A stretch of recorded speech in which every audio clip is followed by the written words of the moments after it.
Hello, salut. Ok, j'aimerais que nous parlons rapidement d'un sujet basé sur les amis. Alors, qu'est-ce que c'est qu'un ami? Un ami, c'est une personne avec laquelle nous partageons tout.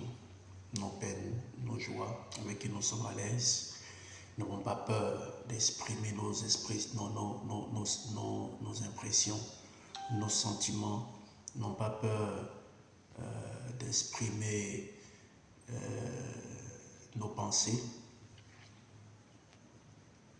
parce que nous n'avons pas peur d'être jugés. C'est quelqu'un qui nous comprend, quelqu'un qui est là pour nous à tout moment et quelqu'un qui nous soutient. Alors, la Rochefoucauld, disait ceci, elle disait, quelque rare que soit le véritable amour, il y a encore moins que la véritable amitié. Et cette parole était dite déjà dans les relations interhumaines. L'amitié exige plus de désintéressement que d'amour, selon eux. Or, le désintéressement est une qualité qui se fait aujourd'hui très rare dans les relations entre les hommes. Donc, les gens se mettent en amitié par intérêt. La plupart des fois, les gens, c'est par intérêt qu'ils se mettent en amitié. Donc, lui, s'il est ami avec toi, c'est parce qu'il a un intérêt auprès de toi. Les gens ne se mettent pas en amitié parce que simplement, ils t'aiment naturellement. Non, non, non, non. Ça peut... il peut déjà se voir et puis s'aimer naturellement, mais les intérêts vont commencer à se dessiner et plus tard vous allez voir que ces gens vont se séparer parce que leur relation n'est pas basée sur l'amour en réalité. Et l'amitié est quelque chose qui prend une grande place au sein du peuple juif, des judaïsants. Dans le livre de Siracide, il a dit ceci. J'utilise Siracide, c'est vrai que le livre ne fait pas partie des livres canoniques, mais j'utilise parce que le passage il est très important. Ce sont des livres historiques, aussi des sagesses. Alors, il est dit ceci, il y a tel ami qui prend la place à table et qui, dans le bonheur, est un autre toi. Quand tu es dans le bonheur, tu es dans la joie. En tout cas, il s'identifie à toi, tu es mon frère, tu es tout et tout. Mais si tu tombes, il se retourne contre toi et te dérobe ta face. Et il te dérobe sa face. Alors, lorsque tu tombes, cet ami-là, il n'est plus là.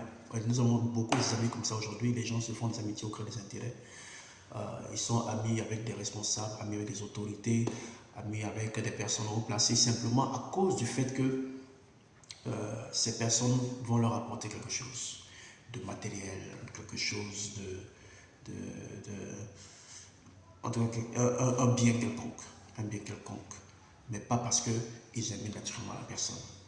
Et c'est là que vous allez voir que la Bible nous dit que le riche a beaucoup d'amis et le pauvre est méprisé par ceux qui pensent être ses amis. Ok. Mais le même passage nous dit que un ami fidèle est un abri solide. Celui qui le trouve a trouvé un trésor. Rien ne remplace un ami fidèle à sa valeur. Et sans mesure, un ami sûr est un élixir qui donne la vie. Ceux qui craignent le Seigneur le trouveront. Celui qui craint le Seigneur place bien son amitié car il fréquente ceux qui le ressemblent. Voilà, ceux qui le ressemblent. Donc, notre amitié en tant qu'enfant de Dieu est basée sur notre intérêt pour Dieu. Ça, c'est d'abord une première des choses. Et lorsque chacun de nous applique la parole de Dieu, nous en sortons bien, nous en sortons bénis. Alors, qu'est-ce que l'Ancien Testament nous dit par rapport à l'amour, l'amitié, pardon, par rapport à l'amitié? Dans des exemples et des principes qui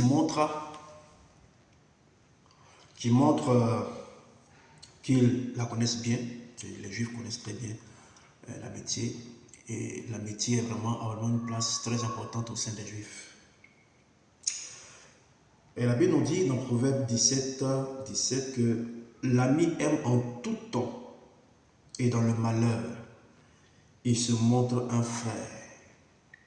L'ami aime en tout temps.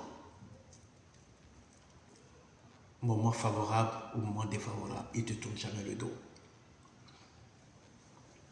Et la Bible nous dit dans Proverbe chapitre 18, verset 24, celui qui a beaucoup d'amis les a pour son malheur. Mais il y a tel ami qui est plus attaché qu'un frère. Il y a tel ami qui est plus attaché qu'un frère. Beaucoup d'amis. Nous les avons pour notre perte. Parce que lorsque tu as trop d'amis, tu as trop de direction, en fait.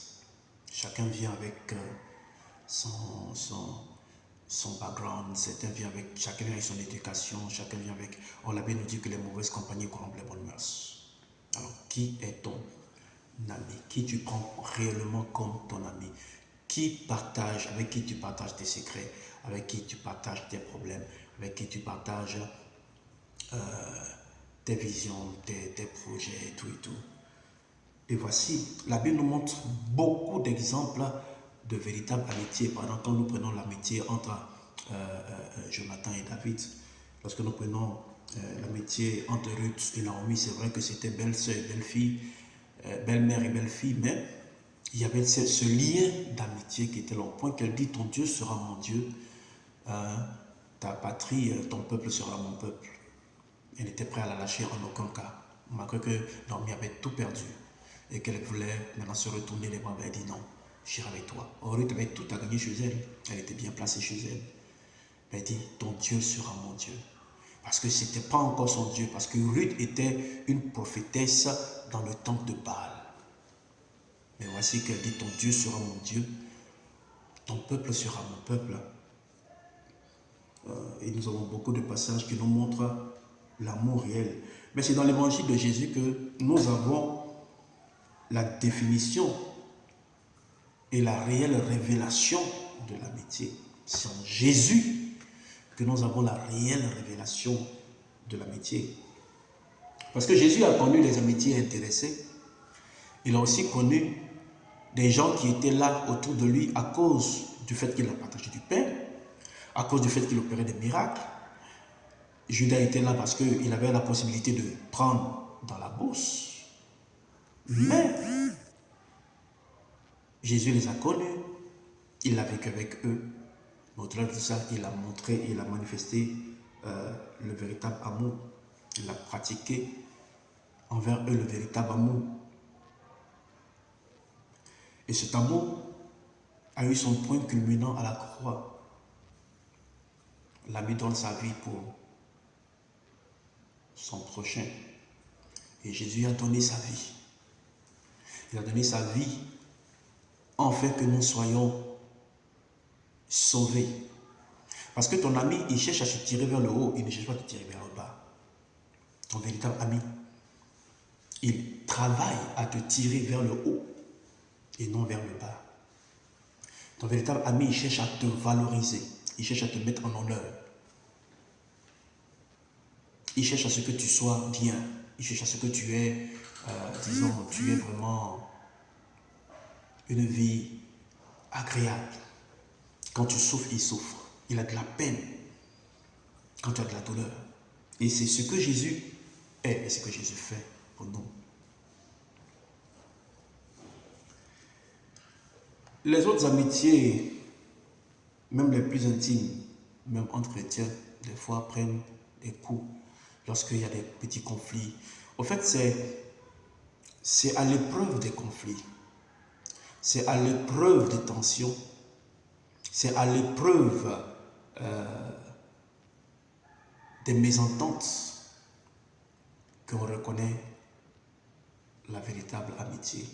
On reconnaît les véritables amis. C'est des moments de douleur, de peine, des moments de détresse, des moments d'oppression, de pression, des moments de dépression même, qu'on reconnaît les véritables amis. C'est pas quand tout va bien. Non, quand tout va bien, tout le monde est là. Mais quand tout va pas bien, c'est là qu'on reconnaît les véritables amis. Et Jésus a connu cela. La Bible nous dit que lorsqu'il était pris, tous ont fui, tous sont partis. Au premier que Pierre, qui était celui qui montrait qu'il était le plus zélé, a dit qu'il ne connaissait pas Jésus. Il a régné. Oui, il a régné. Mais Christ va le rencontrer pour lui dire: va et fortifie tes frères quand tu seras converti. Et quand tu seras changé, quand tu seras transformé, va et fortifie-les. Donne-leur aussi la foi, donne-leur aussi la force. Et nous rencontrons souvent des barrières, comme je le disais, dans les tempéraments, dans la profession, dans les rangs sociaux. Il y a la timidité, il y a les soucis de ne pas se découvrir, parce qu'on cache des secrets. Il y a la crainte d'être incompris, il y a les blessures, la peur d'être blessé par les autres, la peur d'être mal vu. On veut toujours bien paraître devant les gens. Il y a toutes ces choses qui font que une amitié peut être brisée. Alors, ton véritable ami, c'est celui devant qui tu peux te découvrir tel que tu es. Il ne va jamais te juger. Il ne va jamais te juger. Alors, il suffit parfois d'un mot, d'une parole, d'une jalousie. Il suffit des fois même d'une incompréhension pour que cette amitié vole aux éclats. Parce que nous remarquons que les amitiés d'aujourd'hui sont basées que sur les intérêts. Or, les intérêts constituent un fondement très fragile pour une amitié. Néanmoins aussi, nous devons comprendre qu'il y a des vrais amis, mais comment les reconnaître? Le véritable ami, il t'aime sans condition. Non, il ne regarde pas ta classe sociale. Il ne regarde pas des intérêts quelconques. Il t'aime naturellement. Ton véritable ami, il a toujours une oreille attentive pour t'écouter. Il n'est jamais fatigué de t'écouter pour t'aider. Tu peux compter sur lui à tout moment. À tout moment. C'est ton homme, c'est ton gars, c'est ta soeur, c'est ton frère. Puisque la Bible dit qu'il y a tel ami qui est plus attaché qu'un frère. Tu peux compter sur lui à tout moment. Dans tes moments de peine comme dans tes moments de joie. Ton véritable ami sera toujours vrai avec toi. Quoi qu'il en soit, il reste vrai. Il te dit la vérité que personne ne peut te dire. Ouais, ton véritable ami, il ne prendra jamais plaisir à s'asseoir avec des gens pour te diffamer, pour te calomnier, pour se moquer de toi, pour te rabaisser, pour te critiquer. Et après revenir, s'asseoir pour dire tel a dit telle chose de toi. Parce que la première question que tu dois lui poser, qu'est-ce que toi tu as dit quand il a dit ça? Ton véritable ami, il répondra sur place. Il mettra chacun à sa place avant de venir vers toi.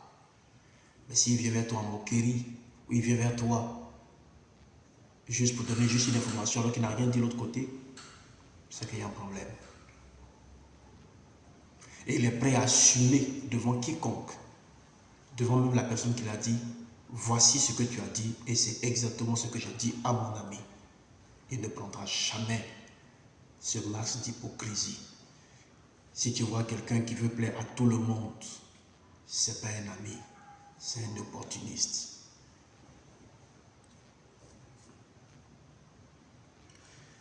Il privilégie votre amitié. Il ne complotera jamais contre toi. Il n'est pas hypocrite. Il ne cherche pas à te plaire, ni à plaire aux autres.